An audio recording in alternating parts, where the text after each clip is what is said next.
Hey, what's going on? I apologize in advance for clipping the mic. I'm sorry. I'm super excited to be here. Who here currently works right next to, or has worked in a SOC?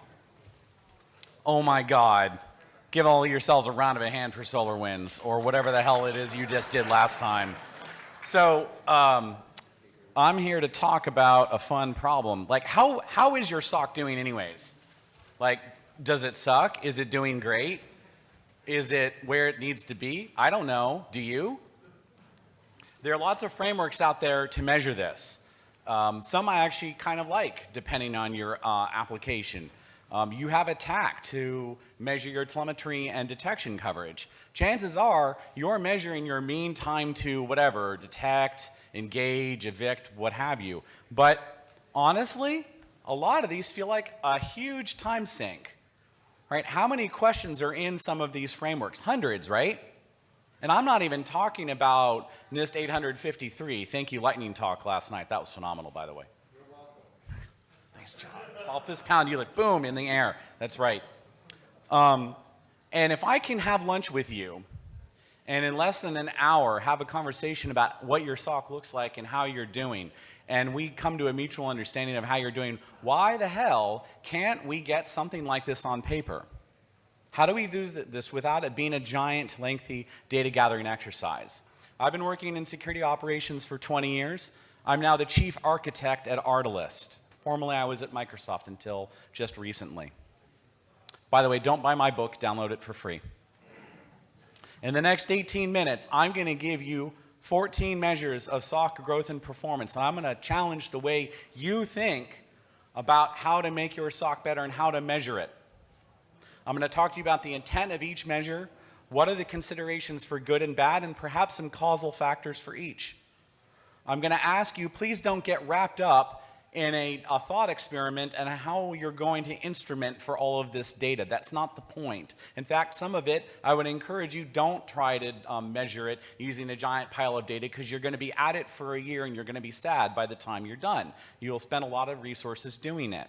I have found, and many people I have worked with have found, that anecdata, meaning data you fabricate out of the air that's kind of truthy based on what you're doing, is oftentimes just as effective. I'm also not going to provide you a static target for each, in particular because what is right for you might be very not right for another SOC.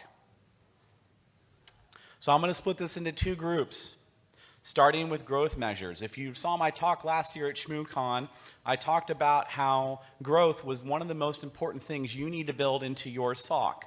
Now, for those of you who like to take pictures of slides, I've done you a solid, and you will see a green dot appear at the top right-hand corner when I'm done with each slide, because yes, I like animation. And yes, there's lots of gourds and broccoli in this. Thank you, Bruce Potter. I tried to do some time machine, but like the AI generator's like, All right, here we go. Here's number one, mean time in static role. This is the duration a team member has performed the same tasks and had the same responsibilities and done what they're doing in the same way. Now, when you think about this, you might be thinking about personnel turnover, and indeed that is what I want you to think about, but I also want you to think about the following: career progression, tool and playbook evolution, and role evolution. Your SOC, the way it does business, should be evolving constantly. And so help me if you've got people smashing alerts and the same kind of alerts and smashing them in the same way with the same automation today that you did a year ago, you're in trouble, I promise. Number two, what percentage of your procedures and automation are quote unquote fresh? Fresh might be different for different people in the room. What percentage of those SOPs, analytic playbooks, Jupyter notebooks, etc., have been updated in some period of time? I'm going to put a stake in the ground and say the last year. Do you have a culture of empowerment and improvement in every part of your SOC? I don't care how big or small you are. Does everyone feel like they can change their lot in life? And are they then actually doing something with that? Can all of your analysts, I don't just mean your leads, I don't just mean your devs or people with dev skills, can they write? Are they writing? Are they doing DevOps? And finally, what kind of SOP or process debt, I'm going to call this SOP rot, are you subject to? And how do you, when you look at your list of SOPs, there's probably hundreds of them if you're a big SOC or an old SOC. All right, how many of them were written in 2016? Right? Number 3, what is the time it takes to satisfy an engineering requirement? A new tool, an upgraded tool, a new capability, what have you. I don't mean detections, by the way, because detections are not engineering. So help me. Does the SOC know what they need? Some don't. Is engineering in the SOC? One of the best ways to really screw a SOC, I mean really screw a SOC, is to take engineering, put it in somewhere else in the org chart, some far-flung organization. If your engineering shop is somewhere else that's not adjacent to or in the SOC, get it there now. Do they have the resourcing and budget to do what they need to do? And for that matter, do they know what they're doing? Have they worked in a SOC before? Are they willing to listen? If they're willing to listen, how long have they been? You have to explain the same crap to them every 6 months. So help me. Number 4, monitoring breadth and depth. There's a couple of ways you can break this one out. What is the rate of change and accuracy of your monitoring coverage? How fast is it getting better? By the way, it's not going to be 100%. It never is. It never is. And beneath that, what does your composite asset inventory look like? If it's just AD, it's wrong. If it's just vulnerability scanner data, it's wrong. If it's just EDR, it's wrong. If it's just your NAC data, it's wrong. It has to be all of those things and more. So do you have that asset inventory? Do you have governance for your monitoring? Is there a piece of paper that tells your service owners, give us your data? What data? Is it measured? And then finally, are you driving improvements? Are there people whose day job it is to drive this improvement? This one's fun. Proactive versus reactive. Take a look at a given person or a given team in your SOC. How much of their time is being spent on what they can control and what they can't? For example, again, let's go back to what some of you might call Tier 1. I'm going to call them triage analysts. Are they spending the entire time flipping alerts? Are your investigators spending their entire time running cases? Are your responders spending their entire time running calls, etc.? If they are, that's trouble. You want to think about what's your target percentage. So first of all, are you overrun with cases? What's your compliance and regulatory burden, really? And are you thinking about that the right way? Are your lawyers thinking about that right way?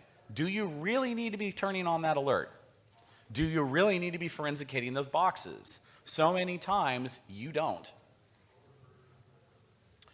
Do you have enough people? Who here has enough people? Right? No one. I don't. I never have. We're hiring. Everybody's hiring. Do you have a culture of empowerment and automation in your SOC? I'll go on. PIRs. When I say PIR, I mean those things that you notice that go wrong during an incident about the SOC, about its tools, about its services, about its users. It could be anything in an incident that you find that needs to be fixed to make sure that it happens next time less, or it goes better next time. How many of them are fixed after 1 year? Some arbitrary period of time. I'm going to go with 1 year. Do you have a PIR tracking program? Is there someone dedicated to doing that? If you're big, if you're small, does someone have the job? Do you have resources to measure and drive them? And to pester all those service owners, go fix your stuff. Do they feel accountable? Do you have a culture of cyber security built into your enterprise? You might not. And then finally, does the SOC feel heard? Because I spent a lot of time screaming about PIRs. I bet you have too. So how are we resourcing that? All right, the next group of measures are going to be performance measures. Is your incident funnel healthy? All parts of it: detect, investigate, respond, recover, etc. So first of all, can you describe your constituency, the people and things and organizations and stuff you monitor? Some of your people may come from that, and that's great. So for example, if you're in an incident and you're given 15 minutes notice, can the SOC describe system or service blah? And they might get that from coming there, spending time with them, having a Rolodex of those owners, or having good documentation. Chances are it's all of the 4 of those things. Everyone's favorite, true positives, or should I say false positives. Of all the alerts that go to your humans for triage, or your automation to act on them, what percentage of them are correctly tagged as true positive? Precision. Are you even measuring this? What's your false positive rate? Everybody loves false positives, right?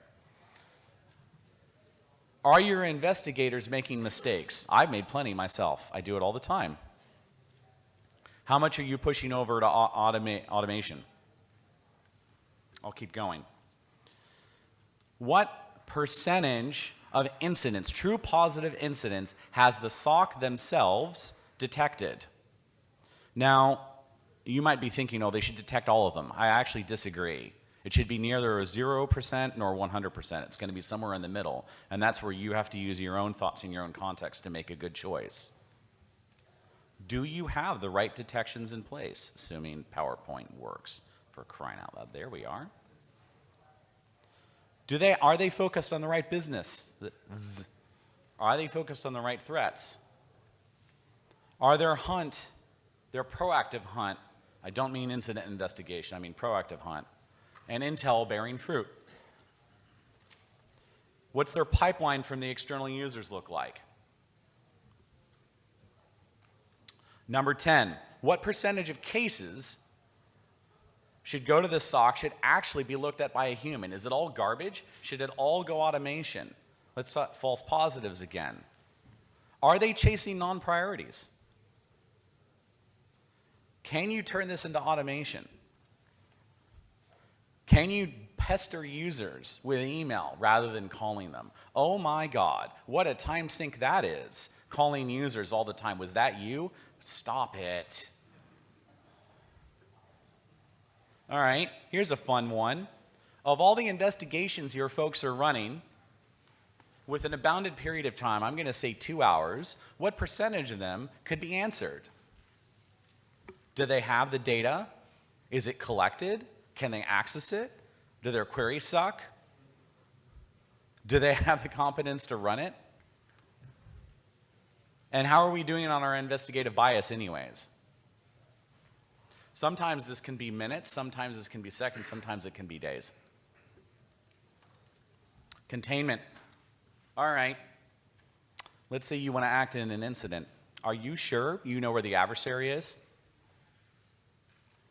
If you act, are you acting at the right time? You might not know where the adversary is, then you're really screwed. So have you completely identified the threat? Do you have the tools you need, and are they where they need to be? Don't just think network, folks. Think identity plane, think service layer. Do your people know how to use that tooling? Good chance it's bespoke. Do you have the SOPs? Is it working? Do the SOPs suck? And finally, when they don't have the tool themselves, can they call somebody? Are they going to respond? How much of the SOC can the SOC themselves do versus they have to call others for permission? That's SOC empowerment. 2 left. Number 13. So the SOC is pumping out some kind of situational awareness or threat intel, whatever, and it's sending it to others. It could be members of the constituency, it could be users, it could be stakeholders, it could be other SOCs. How often are they acting that intel? Are they just talking into the ether and no one does anything in with it? How often are they engaging? So first of all, are they looking at the right threats, and are they talking to the right parts of the business?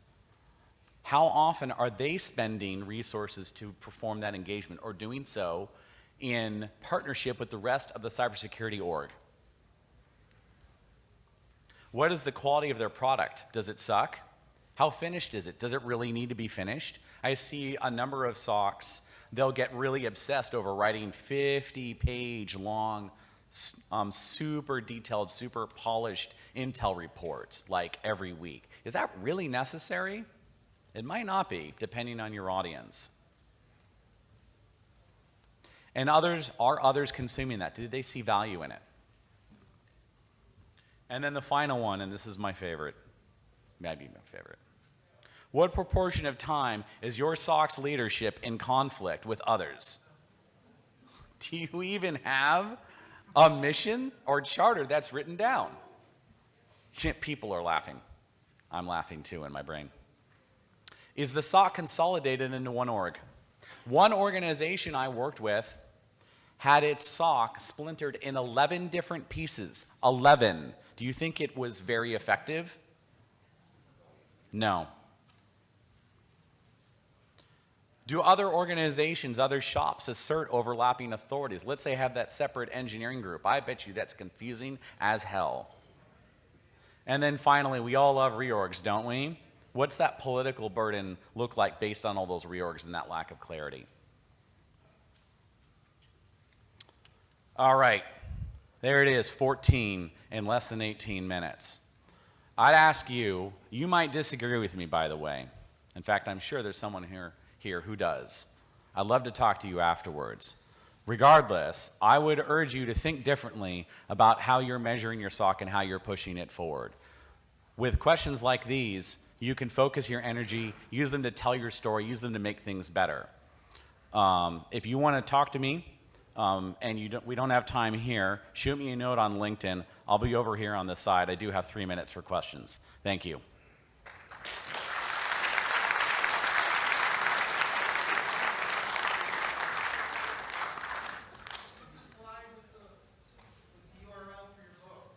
What's the, it's MITRE.org WAC 11 strategies.